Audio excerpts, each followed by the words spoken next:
Halo semuanya, salam sehat, salam sejahtera untuk kita semua. Pada kesempatan kali ini kita akan membahas mengenai pengenalan internet, di mana pengenalan internet ini merupakan mata kuliah dari pengantar teknologi informasi dan komunikasi pada pertemuan ke-6. Oke, kita masuk ke definisi internet, ya. Menurut Ahmad Fauzi dalam bukunya yang berjudul Pengenalan Teknologi Informasi, internet merupakan sebuah media komunikasi yang menggunakan jaringan komputer dan saluran telekomunikasi yang saling dihubungkan. Nah, media penghubung tersebut ya bisa melalui kabel, kanal satelit, maupun frekuensi radio. Dengan media penghubung tersebut ya, di sini komputer-komputer itu saling terhubung satu sama lain sehingga bisa saling berkomunikasi. Nah, setiap komputer yang terhubung dengan jaringan tersebut, di sini diberikan sebuah nomor yang unik ya, dan berkomunikasi satu sama lain dengan bahasa komunikasi yang sama. Oke. Bahasa komunikasi yang sama ini disebutlah protokol ya. Protokol digunakan di internet adalah TCP atau IP ya. Transmission Control Protocol atau Internet Protocol.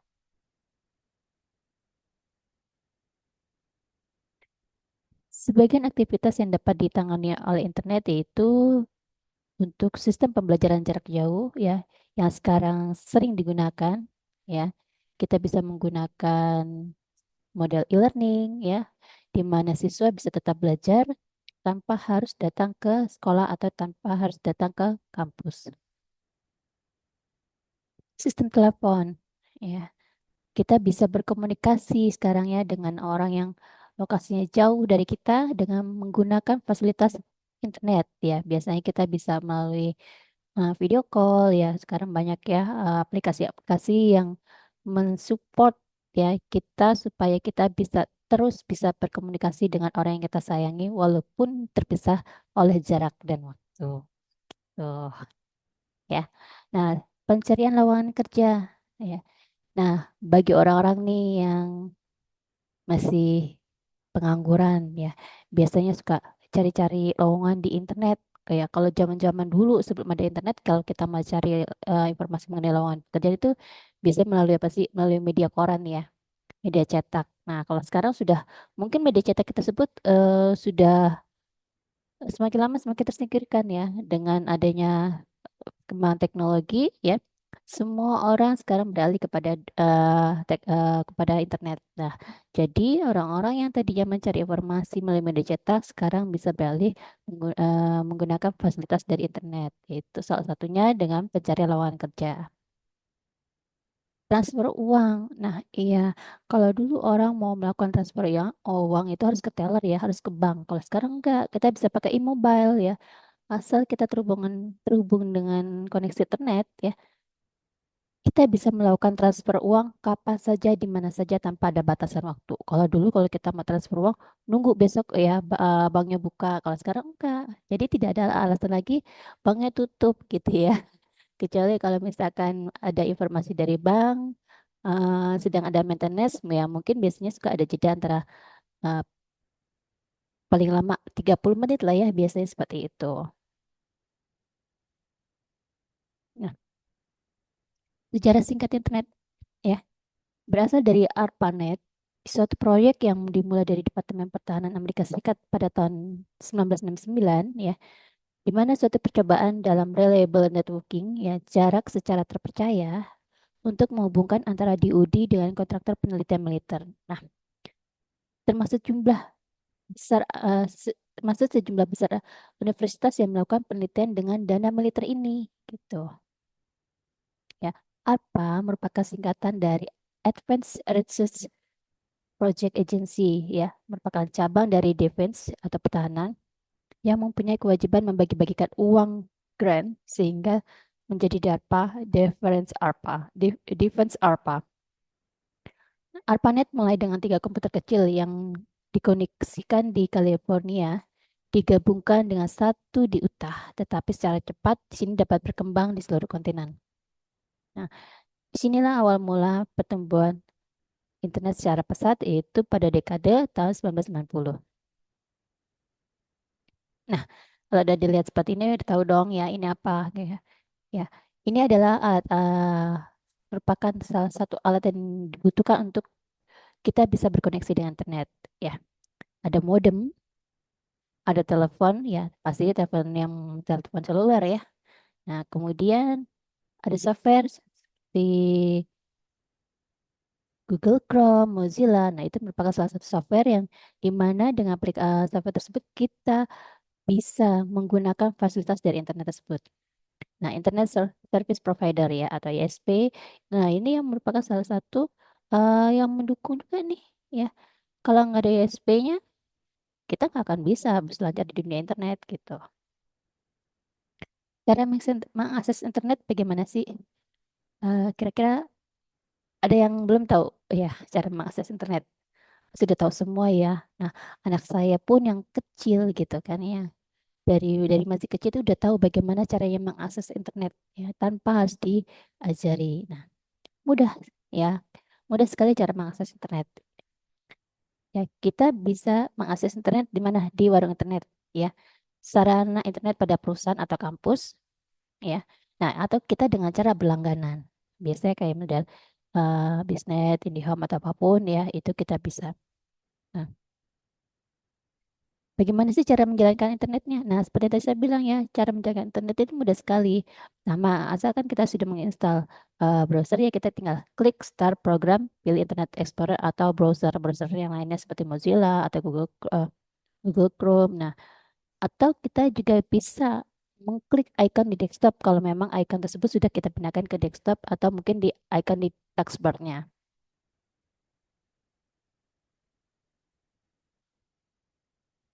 Oke, istilah dalam internet ya ada website. Nah, website di sini merupakan tempat kumpulan halaman web milik seseorang atau suatu perusahaan yang dikumpulkan dan dikemas ya secara rapi ya sehingga di sini eh, publik ya, publik atau user itu eh, bisa memahami ya maksud dari web yang dibuat tersebut ya. Homepage ya. Istilah untuk menyebutkan halaman pertama yang akan muncul jika sebuah situs kita akses ya. Istilahnya di halaman beranda lah ya, homepage itu. Halaman paling pertama pada saat kita mengakses. Nah, URL, Universal Resource Locator. Nah, ini adalah alamat unik dan khas setiap halaman dan situs dalam sebuah website. Ya, eh, kira-kira alamat URL ini ada yang sama tidak? Tidak, ya. Makanya dikatakan unik. Unik itu untuk menghindari apa ya kesalahan ya. Atau mungkin kalau misalkan ada yang sama, nah itu harus diwaspadai kemungkinan yang satunya itu adalah penipuan gitu. Misalkan ada sebuah alamat situs ya yang hampir mirip sekali ya, tapi pada saat diklik satunya lagi itu eh penipuan. Nah, makanya kalian kalau akan mengakses sebuah situs itu harus benar-benar diperhatikan ya kira-kira itu situsnya situs terpercaya atau bukan gitu. Kemudian ya eh bentuk dasar protokol ya. URL itu ada protokol, ada hostname, ada path atau file name-nya. Nah, contohnya seperti ini ya. Situs yahoo.com berarti kita akan mengakses eh, sebuah situs dari Yahoo. Istilah dalam internet ya, ada protokol. Itu suatu mekanisme yang sudah distandarkan untuk mentransfer atau memanipulasi data ya. Hypertext Transfer Protocol, suatu protokol internet yang digunakan oleh sebuah website. Tuh. Nah, di sini ada host ya. Host itu alat yang memiliki internet protokol atau IP ya. Address di suatu network TCP atau IP atau internet. Nah, alamat IP itu tidak boleh sama ya seperti tadi ya. Ada HTML, Hypertext Markup Language, suatu bahasa yang menggunakan tanda-tanda tertentu atau teks untuk menyatakan kode-kode yang harus ditafsir oleh browser agar halaman tersebut dapat ditampilkan secara benar. Nah, ini biasanya ada kaitannya dengan codingan pada saat kita membuat desain ya.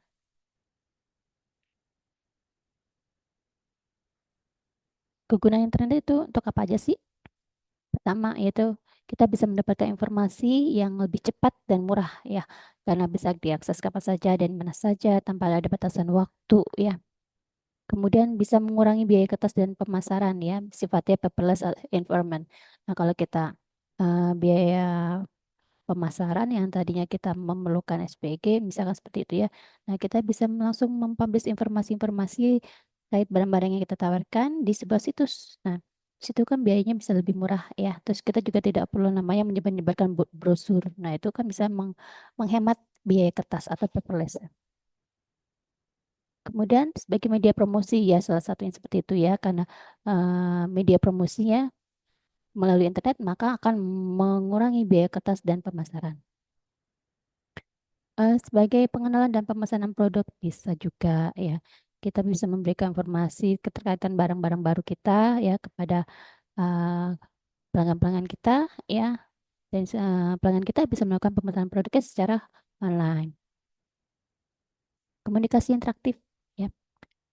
Bisa melalui dengan email di mana dukungan pelayanan dengan triple W ya seperti video conferencing, ada internet relay chat ya, internet phone ya.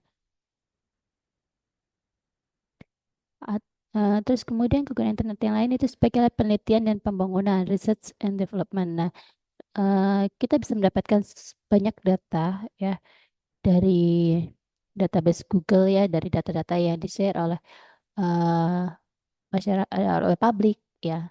Nah, dari data tersebut kita bisa melakukan penelitian. Maka dari itu juga merupakan salah satu kegunaan internet ya sebagai alat penelitian dan pembangunan. Nah, pertukaran data atau informasi ya, kita bisa saling em, memberikan informasi ya kepada orang lain. Nah, di situ kita bisa melakukan pertukaran data.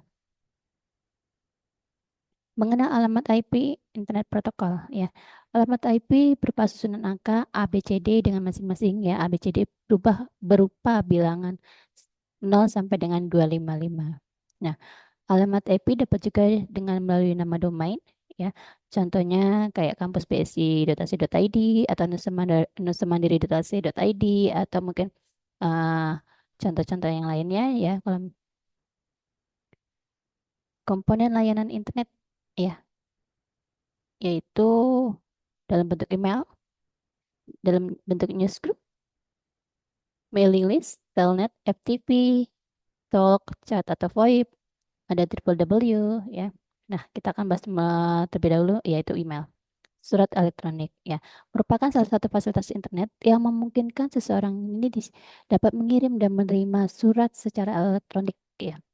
Kalau zaman dulu kita surat menyurat dikirim via pos ya itu mungkin sekarang mungkin kalian anak-anak zaman generasi Z ya tidak mengalami namanya berkirim surat ya tidak pernah mengalami yang namanya berkirim kartu pos ya karena zaman kalian itu sudah perkembangan teknologi sudah sangat berkembang sekali ya.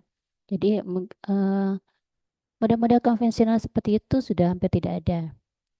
Nah, bagaimana caranya kita memberikan kabar? Ya, bisa melalui surat elektronik ya yang difasilitasi oleh internet.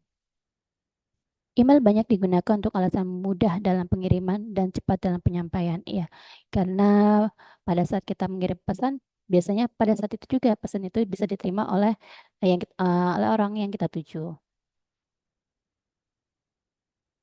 Nah, biasanya dalam email itu ada beberapa hal yang perhatikan yaitu isi dari email. Nah, kemudian ada tuh ya biasanya. Nah, di sini adalah menyatakan alamat email yang akan kita tuju kepada siapa nih email tersebut akan kita kirimkan gitu. Nah, sisi singkatan dari carbon copy menyatakan alamat email orang lain yang mendapat tembusan surat. Nah, selain kepada si A, ya kita bisa juga memberikan tembusan email kita kepada si B dan si C. Nah, BCC singkatan dari carbon copy menyatakan orang yang mendapatkan tembusan tapi yang disebut di dalam tidak mengetahui bahwa alamat email ditembuskan ke orang lain. Nah, misalkan kita mau kirim si A juga kepada si D ya. Nah, kalau misalnya kita mengirim kepada si D tapi kita tidak ingin si A juga tahu bahwa kita mengirimkan email tersebut ya berarti kita langsung kirimkan kepada alamat emailnya di bagian BCC. Tapi kalau kita istilahnya tidak masalah si A tahu ya, maka kita bisa mengirimkan di bagian sisinya. Jangan lupa ya, subjek ya, kita tuliskan ya di mana subjek itu menyatakan inti dari surat. Oke, newsgroup ya mirip dengan mailing list ya, merupakan aplikasi internet yang berupa buletin elektronik board yaitu grup-grup diskusi lewat internet. Nah, newsgroup merupakan sebuah tempat penyimpanan yang biasanya dipakai oleh Usenet ya, di mana sistem diskusi internet yang tersebar atau terdistribusi secara global. Usenet di sini bisa dipakai oleh pengguna atau user untuk membaca dan mengirim pesan maupun artikel ke dalam satu kategori atau lebih. Nah, contoh dari Newsgroup yaitu melalui Facebook, Twitter, Windows Messenger atau yang lainnya. Ya, kita juga dapat membuat grup pertemanan dan saling bertukar informasi kepada semua anggota grup tersebut. Oke. Jadi ini sejenis komunitas jadinya ya. Mailing list ya adalah perkembangan dari email di mana seorang yang sudah mempunyai email dapat berlangganan atau member ya mengenai berita-berita ataupun informasi-informasi lain dari suatu topik yang tertentu. Ya, atau juga sebagai wadah bergabung kelompok atau grup orang-orang dengan kesamaan minat, hobi atau pekerjaan. Nah, ini juga sama sama dengan newsgroup ya. Mailing list ini ya bisa dikategorikan adalah bentuk merupakan kumpulan dari orang-orang atau misalkan merupakan sebuah komunitas ya yang merupakan kumpulan dari orang-orang yang mempunyai minat atau hobi pekerjaan yang sama gitu. Nah, kalau zaman dulu disebut dengan milis ya, jadi wadah komunikasi via email antara member satu sama dengan lainnya. Nah, untuk menjadi member dalam satu komunitas pada mailing list, kita harus mendaftarkan email kita ya pada seorang moderator supaya dicatat dan bergabung ya, jadi member di grup tersebut. Oke, contohnya milis komunitas dosen di Indonesia ya, ada di dosen@yahoo@yahoo.groups.com. Milis komunitas orang-orang manajemen Indonesia ya, contohnya di manajer Indonesia@yahoo.groups.com. Nah, dan lain sebagainya. Nah, Telnet itu adalah fasilitas yang memungkinkan seseorang dapat menghubungkan diri ke komputer lain yang berjarak jauh ya. Telnet memungkinkan PC kita di sini bisa menjadi terminal untuk mengakses komputer tersebut. Oke, FTP. File Transfer Protocol atau FTP adalah suatu aplikasi yang memungkinkan pengguna user ya internet di sini dapat mengambil data. Kita bisa mendownload situs-situs website dalam bentuk gambar, foto, suara, artikel ya, dan bentuk tulisan, aplikasi-aplikasi utility dan sebagainya ke komputer user ataupun sebaliknya kita bisa mengupload ya, contohnya aplikasi. Nah, yang memungkinkan untuk download dan upload data di internet. Contohnya yaitu Mozilla Firefox, ada Internet Explorer, ya, ada Opera dan lain sebagainya. Oke, ada juga aplikasi-aplikasi lain ya. Nah, kemudian ada Talk, ada chat, ada VoIP. Talk, chat, VoIP adalah fasilitas yang memungkinkan pengguna atau user internet secara langsung di sini dapat melakukan komunikasi secara interaktif ya, dua arah antara satu komputer satu dengan komputer lainnya. Contoh aplikasi utility untuk talk atau chat ya, ada Yahoo Messenger ya, ada Merge, ada MS Messenger, ada Hotmail Messenger ya, ada Messenger juga yang difasilitasi oleh Facebook ya. Banyak sekali aplikasi-aplikasi untuk talk. Oke, Triple W World Wide Web adalah salah satu aplikasi internet yang sangat populer digunakan saat ini ya. Siapa sih yang nggak pernah berselancar di dunia internet ya? Siapa yang nggak pernah mengakses www? Pasti nggak ada ya, karena semua sekarang adalah generasi-generasi internet. Di sini www itu dikembangkan pada tahun 1990 di CERN ya, Laboratorium Fisika Partikel di Swiss. Ada dua kelebihan dari website. Tambah informasi dapat ditampilkan dalam bentuk multimedia interaktif seperti gambar, ya, suara, ya, di samping tulisan teks yang umumnya itu biasanya sangat user friendly. Kemudian, informasi yang ditampilkan pada sebuah website dapat menghubungkan kita ke link informasi dokumen, ya, ke halaman homepage lewat hypertext yang dibuat menggunakan HTML.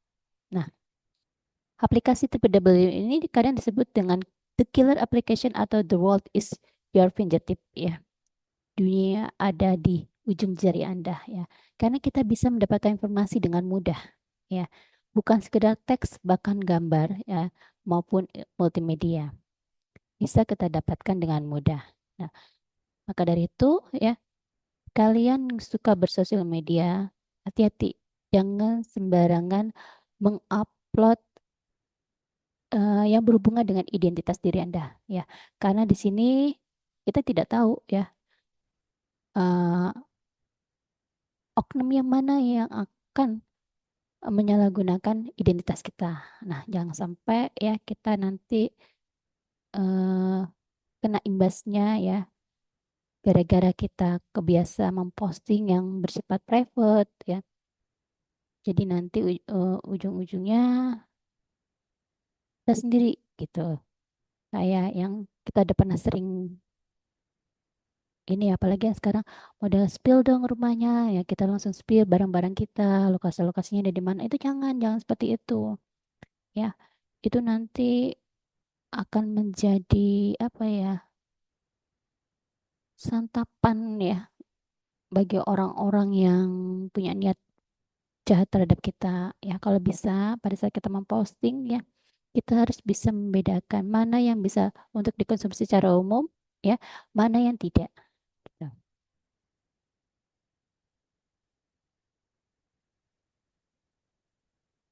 Ya, dalam aplikasi banyak kemudahan yang dapat dilakukan seperti kita bisa dapat memesan atau membeli suatu barang secara online, bisa mendaftar secara online, ya, atau kita bisa mengakses multimedia, ya, baik itu video, gambar maupun tulisan.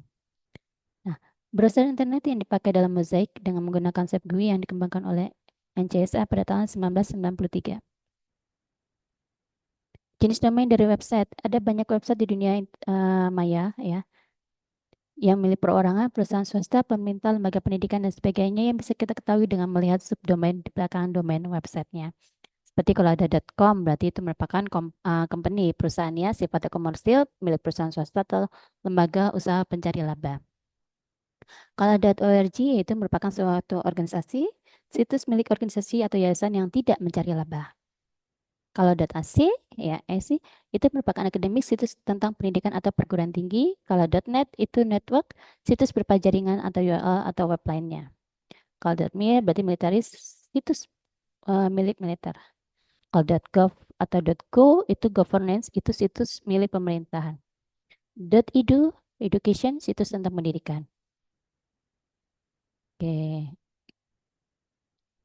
Definisi dari browsing, ya. Jika kita ingin menjelajahi sebuah website, maka kita membutuhkan sebuah aplikasi software yang sering disebut sebagai browser.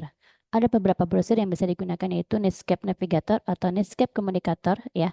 Bisa juga kita menggunakan Internet Explorer, Opera, dan Spy Mosaic. Ya, tapi banyak juga ya selain yang tadi saya sebutkan seperti kayak Google Chrome, ya, itu juga bisa.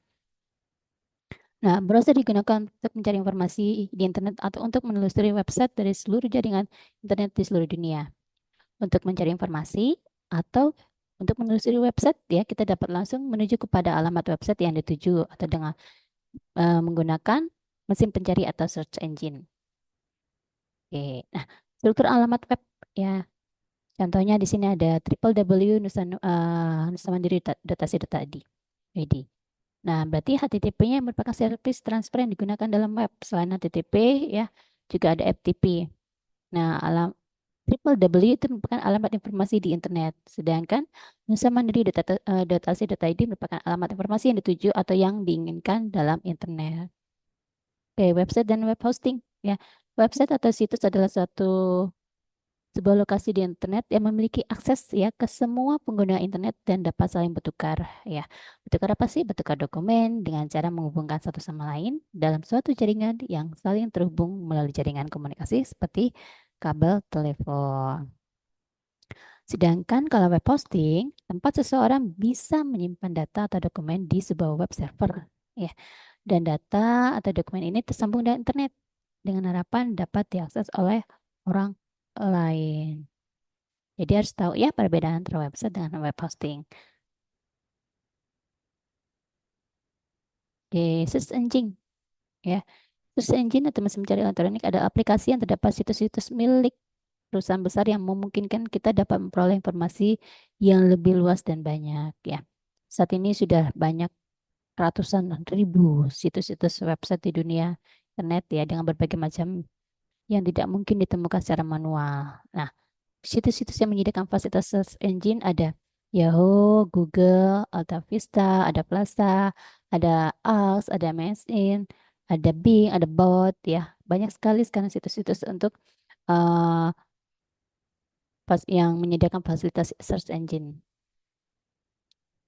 Oke, bagaimana sih cara menggunakan search engine?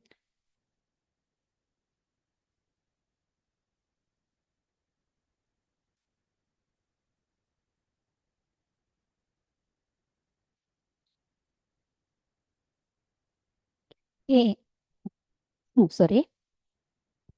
Karena banyaknya situs-situs internet yang membuat kita kesulitan mencari informasi yang diperlukan. Nah, untuk itulah fungsi search engine sangat berguna karena dapat mencari informasi yang kita butuhkan secara cepat. Misalnya, kita ingin mencari informasi tentang restoran terdekat dan termurah, ya. Namun kita tidak tahu situsnya, maka kita bisa mengunjungi www.google.com pada search engine-nya. Kemudian kita bisa mengetikkan kata kunci restoran terdekat dan murah. Maka nanti semua informasi mengenai restoran yang terdekat baik gambar, tulisan, dan suara itu akan ditampilkan. Oke, ada 10 hak dan prinsip internet ya. Oke. Ada 10 hak. Ya, apa aja sih? Yang pertama ada keuniversalan dan kesetaraan. Kedua, hak dan keadilan sosial. Ketiga, ada aksesibilitas. Keempat, ada ekspresi dan berasosiasi. Kelima, privasi dan perlindungan. Keenam, kehidupan, kebebasan dan keamanan. Ketujuh, keberagaman. Kedelapan, kesetaraan jaringan. Kesembilan, standar dan peraturan. Kesepuluh, tata kelola. Sekarang kita akan bahas satu persatu. Ya, keuniversalan dan kesetaraan. Setiap manusia di sini terlahir bebas dan setara dalam harga diri dan hak yang harus dihargai, dilindungi, dan dipenuhi dalam lingkungan dalam sebuah jaringan. Ya, hak dan keadilan sosial.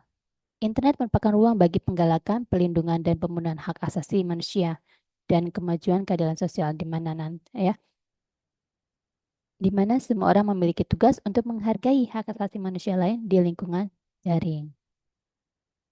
Kemudian aksesibilitas. Ya, semua orang di sini memiliki hak yang sama untuk mengakses dan menggunakan internet yang aman dan terbuka.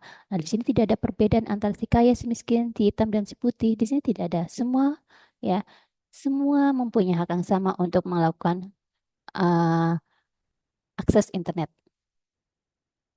Keempat, ekspresi dan berasosiasi. Semua orang berhak mencari, menerima, dan menyampaikan informasi secara bebas di internet tanpa penyensoran atau campur tangan lainnya. Ya, tapi kalau bisa ya, informasi yang kita sampaikan itu harus kita benar-benar teliti apakah itu informasi yang benar ya. Jangan sampai informasi yang kita sebarkan itu hoax ya, yang nanti berujung kepada hmm, kita sebagai provokator ujaran kebencian. Nah, jangan sampai seperti itu. Ya, semua orang juga berhak untuk berkumpul secara bebas melalui di internet demi tujuan sosial, politik, budaya, atau lainnya. Semua memang berhak. Tapi sekali lagi ada etikanya. Dan tolong ya, etikanya dijaga dalam pada saat kita berselancar di dunia maya. Privasi dan pelindungan. Data semua orang memiliki hak terhadap privasi daring. Ya. Hal ini termasuk kebebasan dari pengintaian, hak untuk menggunakan enkripsi, dan hak untuk daring secara anonim. Semua orang juga memiliki hak terhadap perlindungan data, termasuk kendali atas pengumpulan data pribadi, penyimpanan, pengolahan, penghilangan, dan penyingkapan. Oke, kehidupan, kebebasan, dan keamanan. Hak untuk hidup, kebebasan, dan keamanan harus dihargai, dilindungi, dan dipenuhi secara daring, di mana hak tersebut tidak boleh dilanggar atau digunakan untuk melanggar hak lain dalam lingkungan daring. Ketujuh, keberagaman. Ya, keberagaman budaya dan linguistik di internet di sini harus digalakkan, ya, dan inovasi teknis secara kebijakan harus didorong untuk memudahkan kemajemukan ekspresi. Kedelapan, kesetaraan jaringan, di mana semua orang akan memiliki akses universal dan terbuka ke konten internet, ya, bebas dari pembuatan prioritas diskriminatif, ya. Tidak boleh nih kalau misalkan apalagi jam-jam lagi politik, nah si A ada pendukung si A, ada pendukung si B, nah dia tidak boleh mengakses, tidak boleh seperti itu ya. Semuanya juga mempunyai hak yaitu kesetaraan jaringan. Tidak boleh didiskriminatif. Standar dan peraturan ya. Arsitektur internet, sistem komunikasi dan dokumen, serta format data akan berdasarkan standar terbuka yang memastikan interoperabilitas lengkap ya, di mana pencantuman dan kesempatan yang sama untuk semuanya. Kesepuluh, tata kelola, hak asasi manusia dan keadilan sosial harus membentuk dasar sorry, dasar hukum dan normatif yang internetnya beroperasi dan dikelola ya. Hal ini akan terjadi dengan cara transparan dan multilateral berdasarkan prinsip keterbukaan, pencantuman partisipasi dan pertanggungjawabannya. Oke, ya. Kita memang mempunyai hak ya dalam berinternet. Namun sekali lagi saya ingatkan, kita juga punya kewajiban untuk mematuhi peraturan ya, untuk tetap menjaga etika dalam berselancar di dunia maya ya. Oke, sampai di sini kita ketemu lagi minggu depan ya. Salam sehat, salam sejahtera untuk kita semua.